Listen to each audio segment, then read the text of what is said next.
सर्वेभ्यो नमो नमः।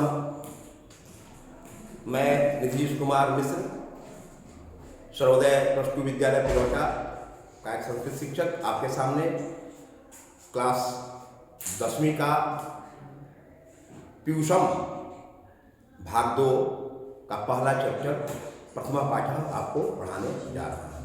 क्योंकि साहित्य है और साहित्य में हम लोग जानते हैं कि कहानी हो, गद्य हो, पद्य हो, सबके बारे में हम लोग को पढ़ना है। फिर उसके बाद उत्तर पर हम लोग आते हैं। तो पहले हम लोग इसी क्रम में, समय चूँकि कम है और कम से कम समय में हम लोग को कुछ बेहतर देना है आप लोगों को, इसलिए पहले चैप्टर को मैं आपके सामने प्रस्तुत कर रहा हूँ प्रथमा पाठ मंगलम से। क्योंकि किसी भी चीज़ को प्रारंभ करने के पहले हम लोग ईश्वर से प्रार्थना करते हैं, उनका मंगल गान करते हैं। उसी मंगल गान के क्रम में हम लोग पहला चैप्टर पढ़ने जा रहे हैं। ये जो पहला चैप्टर है मंगलम, मंगलम उपनिषद से लिया गया है। ठीक है, उपनिषद उनकी संख्या होती है, उपनिषदों की संख्या 108 होती है, आपको मालूम है।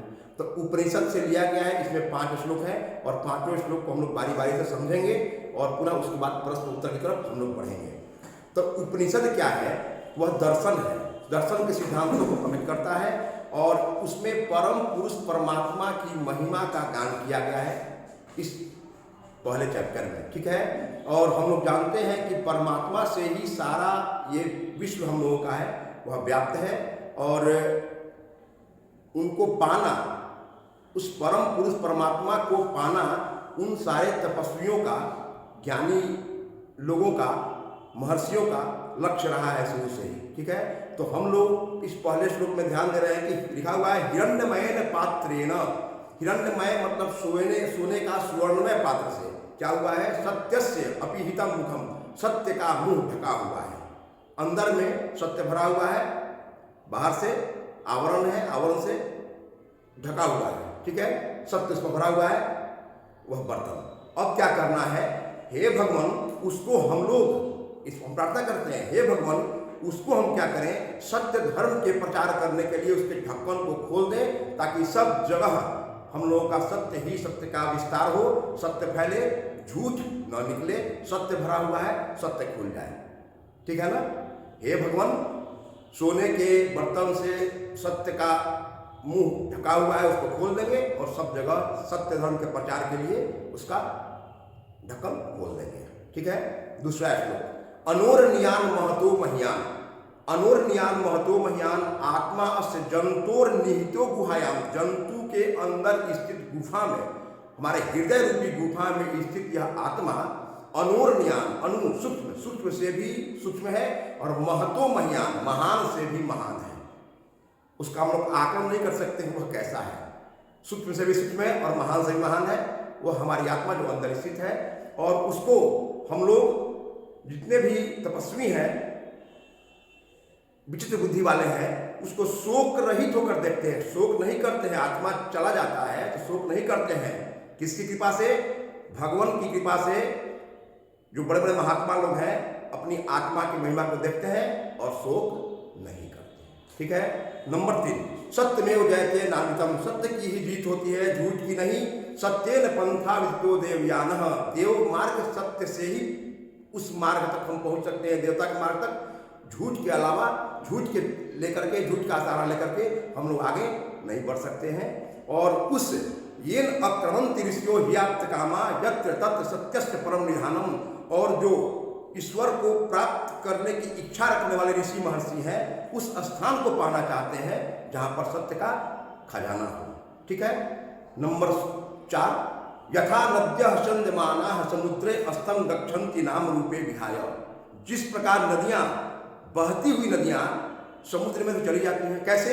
नाम रूपे विहाय, नाम और रूप अपना छोड़ करके समुद्र में मिल जाती हैं। उसी प्रकार विद्वान नाम रूपा विमुक्तः, नाम और रूप का परवाह किए बगैर, नाम और रूप छोड़ करके परात् परम पुरुषम उपैति दिव्यम, परम पुरुष परमात्मा के दिव्य स्वरूप को पा लेते हैं। उनकी यही इच्छा होती है। जिस प्रकार नदियां बहती हुई मिलती हैं, उसी तरह ज्ञानी पुरुष भी परवाह नहीं करते हैं और जाकर के परम पुरुष परमात्मा के दिव्य स्वरूप को पा लेते हैं। नंबर श्लोक 5, वेदा अहम एतम पुरुषम महानतम। कहते हैं कि वेद अहम, मैं जानता हूं उस महान पुरुष को। कैसा पुरुष है? आदित्य वर्णम तमसः परस्तात्, अंधकार से परे है और आदित्य वर्ण वाला है, सुनहरे रंग का है, और उसको ही जानकर व्यक्ति मृत्यु के पार चला जाता है। मतलब मृत्यु को पार कर जाना, मतलब कि बार बार जन्म नहीं लेना पड़ेगा, अब एक ही बार अब उनके दिव्य स्वरूप को पाल लेंगे, हमारा जन्म सफल हो गया, ऐसी उनकी कामना रहती है। और हमारे भी यही कामना है, और उनके घर तक पहुंचने का दूसरा कोई रास्ता ही नहीं है। अब हम लोग आते हैं प्रश्न उत्तर पर। ये उपनिषदों की संख्या कितनी है, हमेशा प्रश्न पूछता है। 108। किसके द्वारा संसार व्याप्त है, मालूम है आपको? परमात्मा के द्वारा। मंगलम पाठ में कितने श्लोक हैं? हम लोग मुख्य मुख्य प्रश्नों को लिखवा रहे हैं, समय कम है और ये क्रैश कोर्स है, इसीलिए। मंगलम पाठ के श्लोक किस ग्रंथ से लिए गए हैं? उपनिषद से। हिरण्यमय पात्र से किसका मुंह ढका हुआ है? सत्य का मुंह ढका हुआ है। महतो महियान कह, महान से महान क्या है? आत्मा। और अनोह अनियान कह, सूक्ष्म से सूक्ष्म कौन है? यह आत्मा। अब हम लोग आगे देखेंगे, कीम जयम प्राप्नोति, किसकी जीत होती है? सत्यम, सत्य की। किसकी जीत नहीं होती है? असत्य की। किताब में है नानृतम न अनृतम। कौन अपना नाम रूप छोड़कर समुद्र में मिल जाती है? नदियां। देवयान का मार्ग किससे प्रशस्त होता है? ये प्रश्न आता है हमेशा। सत्य से। सत्य के मार्ग पर चल करके हम वहां तक पहुंचते हैं। वह परम पुरुष परमात्मा किस वर्ण का है? तो आदित्य वर्ण। आदित्य वर्ण का है, ठीक है। उपनिषद किस शास्त्र के सिद्धांत को प्रकट करता है? यह भी प्रश्न आया हुआ है। दर्शन शास्त्र के सिद्धांत। उपनिषद में दर्शन ही है।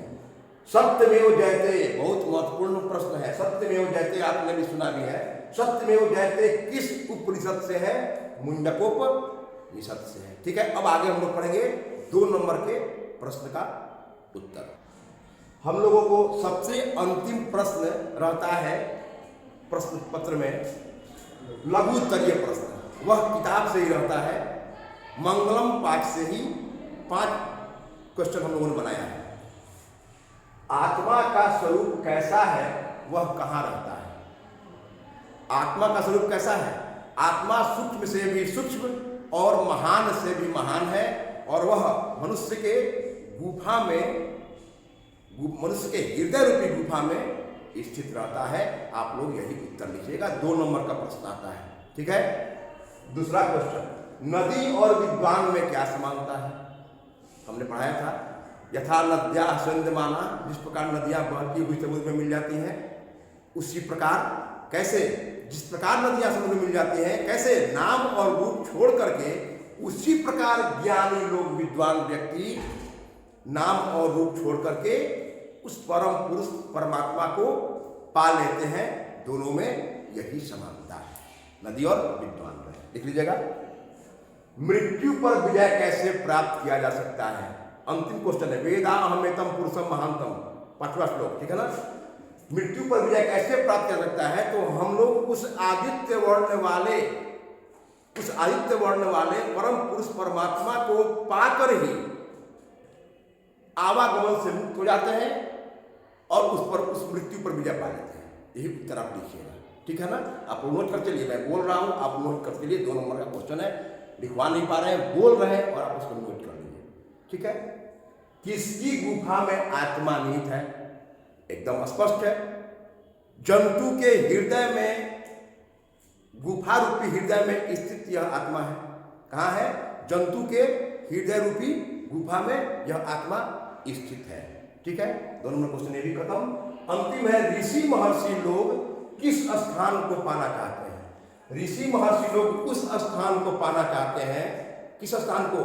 जहां सत्यस्य परम निधानम, सत्य का परम खजाना हो, उस स्थान को पाना चाहते हैं। बस यही आप उत्तर लिखिएगा, इसके बाद आप तैयार हो।